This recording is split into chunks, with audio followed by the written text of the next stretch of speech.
Jaguar étend sa gamme vers le bas, en dessous des luxueuses XJ et XF, voici la XE, une berline de 4,67 m de long qui vient concurrencer les A4 série 3 ou classe C. Jaguar avait déjà fait une incursion sur ce segment avec la X-Type au début des années 2000, sans succès. Cette fois, le constructeur britannique a soigné sa nouvelle venue qui utilise une toute nouvelle plateforme et inaugure de nouveaux blocs dont notre 2 litres diesel de 180 chevaux. La XE est une propulsion uniquement disponible en berline. Notre modèle d'essai a droit à la finition Air Sport qui la rend visuellement plus agressive. L'intérieur est évidemment inédit et surprend presque par son côté confiné.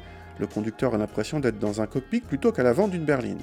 On retrouve quelques détails typiques de Jaguar, comme la molette en guise de commande de boîte qui se lève au démarrage, bravo à l'écran central, très réactif.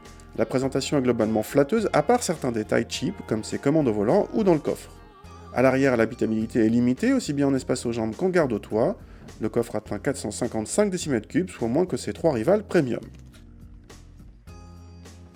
Contact et ça ne commence pas très bien, avec une sonorité diesel trop présente à froid et pendant les phases d'accélération.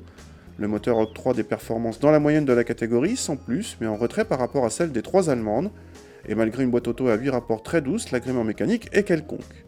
En revanche, la partie châssis nous a bluffé, la voiture s'est montrée incisive, précise et très dynamique. De son côté, le confort dans cette configuration avec roue de 19 pouces et châssis sport s'est montré ferme, mais tout à fait praticable au quotidien. Cette Jaguar XE souffle le chaud et le froid. D'un côté, on est déçu par l'habitabilité et par ce bloc diesel. De l'autre, la partie châssis est remarquable, à notre sens meilleure que celle de ses rivales germaniques premium. Le moteur se rattrape partiellement avec de bonnes consommations annoncées. À 111 grammes par kilomètre de CO2, cette Jaguar se situe dans le peloton de tête des plus sobres de la catégorie.